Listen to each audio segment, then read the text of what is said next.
Greetings, everyone.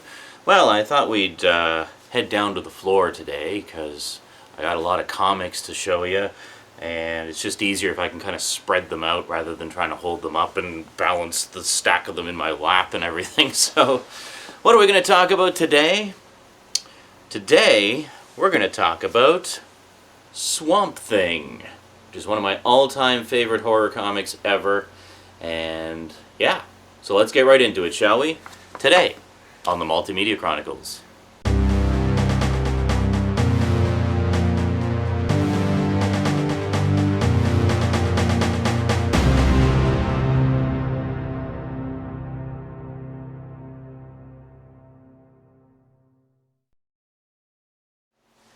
Welcome back. Well, my introduction to Swamp Thing was actually the 1982 movie starring Dick Durock, Adrienne Barbeau, and Louis Jourdan. Now, I really didn't know anything about the comics. I think I'd seen them around and heard about them and such. But, yeah, this was basically my first exposure to the character and such. It's actually not a bad introduction because it does give you the origin story and such. And as far as movies adapted from comic books go, it's actually not too bad. It actually does stay pretty close to the tone and feel of the original early 70s comic book series, which is great. It's a little bit campy, but for the most part they play it straight, which is good. It was actually directed by Wes Craven of Nightmare on Elm Street fame, so that's pretty cool. Now, as for the comic books, well, we'll get into my introduction to the comics a little bit later and sort of focus on a little history of where the comics began. Swamp Thing originally appeared as a short story segment in House of Mystery, issue number 92. House of Mystery was one of DC's anthology horror comics, sort of along the lines of Tales from the Crypt, Vault of Horror, that sort of thing, but it was DC's take on that style of horror comic. So anyway, Swamp Thing appeared in a short story in that, and it was quite well received. So the following year, in 1972, it was given its own series. So it was given I don't know if it was a monthly or a bi-monthly, but anyway, they put Swamp Thing in its own book, and it was written by Len Wein and illustrated by Bernie Wrightson.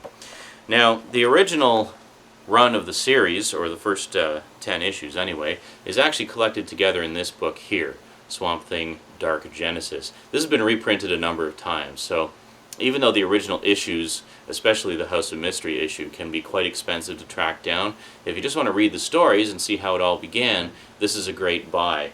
How much is it? Yeah, it usually goes for about 20 or 30 bucks. And you get the first 10 issues of the original early 70s series, and it starts off with the short story from House of Mystery number 92. So that's a good place to start. My introduction to the early adventures of Swamp Thing was actually this series, Roots of the Swamp Thing. This exact issue was actually my introduction to it. And again, this was a series that reprinted the first 10 issues. Why do they always focus on the first 10 issues? Because the first 10 issues were the only issues that featured the original creative team of Len Wein and Bernie Wrightson, and they're generally considered the best issues of the original series. Later on, a few years later, I actually did pick up the first issue of Roots of the Swamp Thing, even though I already had Dark Genesis at the time. I just like the format of this. It's reprinted on nice, heavy Baxter stock paper, so the quality is quite nice, and you often get new covers. Like this is actually a brand new cover, which is quite cool. And then the others actually reprint the original covers, which is pretty cool. And I think Dark Genesis reprints the original covers as well. Let me just quickly see here.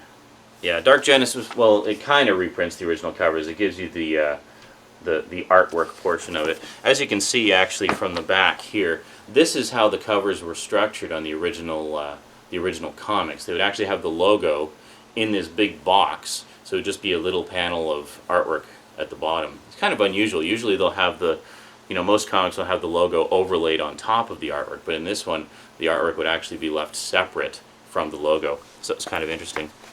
So anyway, after reading through Dark Genesis and seeing the origins of the character and the early days of the comic, I was really curious to know what the rest of the stories were like. So, leave it to Annetta, bless her soul, one Christmas, she grabbed a bunch of the original comics for me. This is issue 11. Len Wein continued writing the series for a while, but the artwork chores were taken over by Nestor Redondo, who is also quite an excellent artist. I don't think he gets enough credit, and I don't know why they haven't reprinted these issues. So there you go. I'm not sure. I'm still missing a few. The original series actually ran 24 issues, and here was the problem: was the initial run of the series, for the most part, played it off as a straight horror comic in the tradition of the old EC horror comics.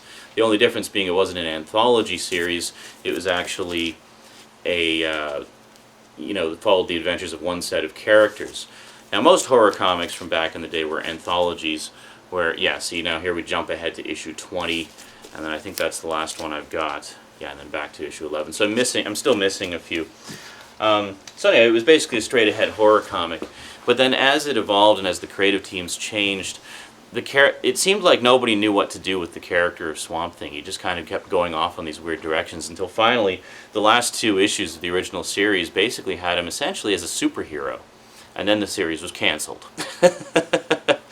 Swamp Thing briefly reappeared in a couple issues of Challengers of the Unknown, which was a very brief and unfortunately unsuccessful attempt to revive an old superhero team, an old DC superhero team. So Swamp Thing was made a part of that team, and then that got canceled, and it seemed like Swamp Thing was done, and we'd never see him again.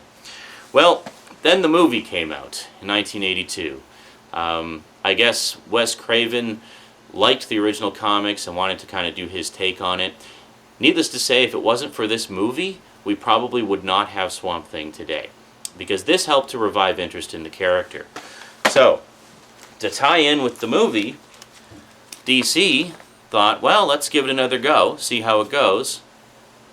They brought back Swamp Thing. This is the first issue of the Saga of the Swamp Thing, which was Swamp Thing's long-awaited return to comics. Well, long-awaited by the handful of people who cared at the time. But this was the return of Swamp Thing to comics, written by Martin Pasco, who essentially crafted what I thought was a pretty decent ongoing story arc. The original story arc actually ran the first 13 or so issues. You can see here the second issue actually has a shot from the movie. And around the same time, they also published a Swamp Thing annual. This is the first Swamp Thing annual, which is actually an adaptation of the movie. So that's pretty cool. So, Saga of the Swamp Thing continued for a while. It was pretty, it was decently successful, but not a raging runaway success. The movie definitely helped generate new interest in the character, and it was good to see see it back. Interesting side note, this issue number 5, was actually the very first Swamp Thing comic I ever owned. This isn't the original copy I had. The original copy I had is pretty ratty by now because it was reread a lot of times. But this was my introduction to Swamp Thing comics, which I got around the time that I first saw the movie. And it was a great little horror story where there was this doctor who was who had these people stored away in the basement, and people would go to him for a cure to something, some horrible injuries. And then what would happen is their injuries or afflictions would be transferred to these people in the basement. So this story basically involves Swamp Thing finding out about that and then freeing these people. And it's quite good.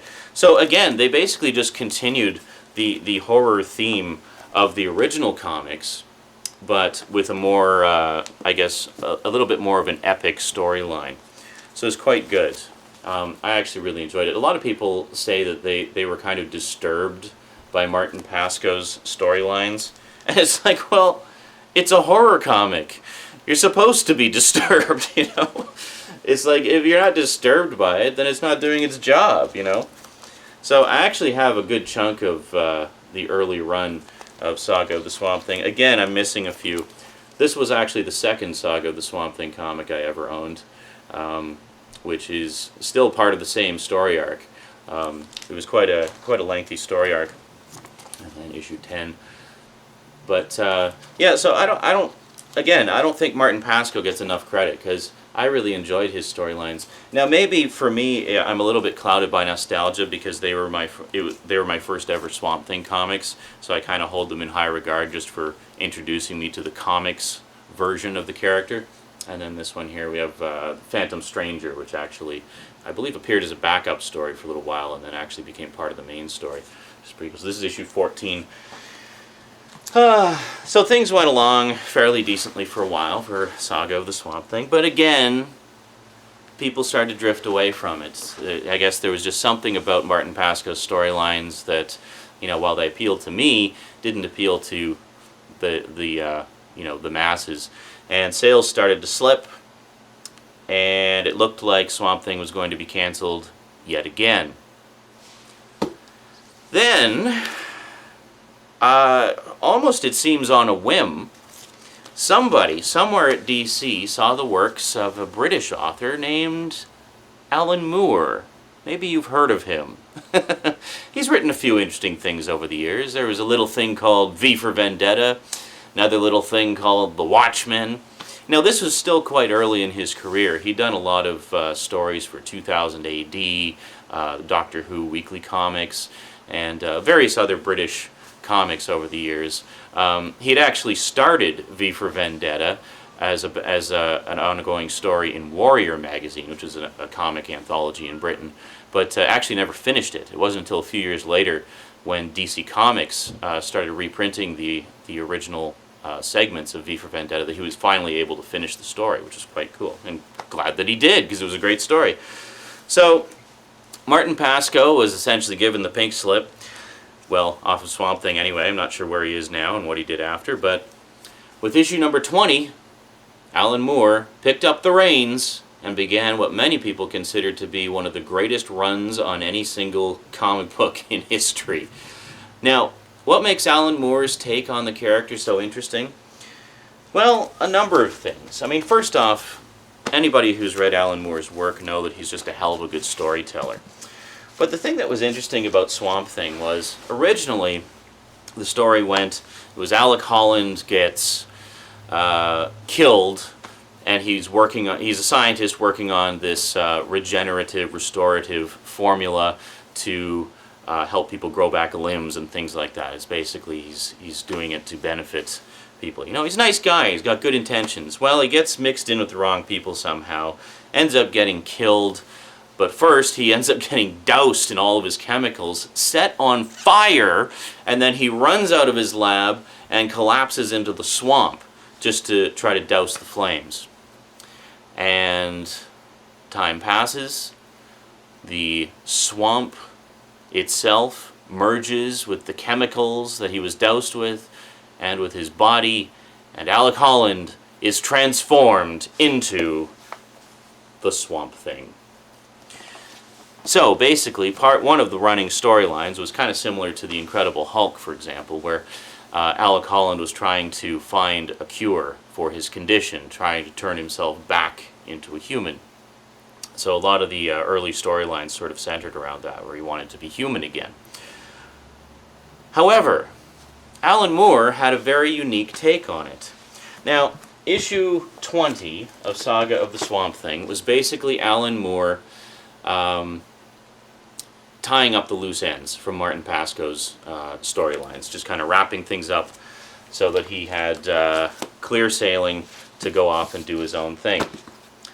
So, what Alan Moore decided to do was reinvent the character, but in a very interesting way, and a way that opened things up for a whole new world of possibilities that nobody but Alan Moore could have thought up. And there's knocking at the window, so I'll be back momentarily.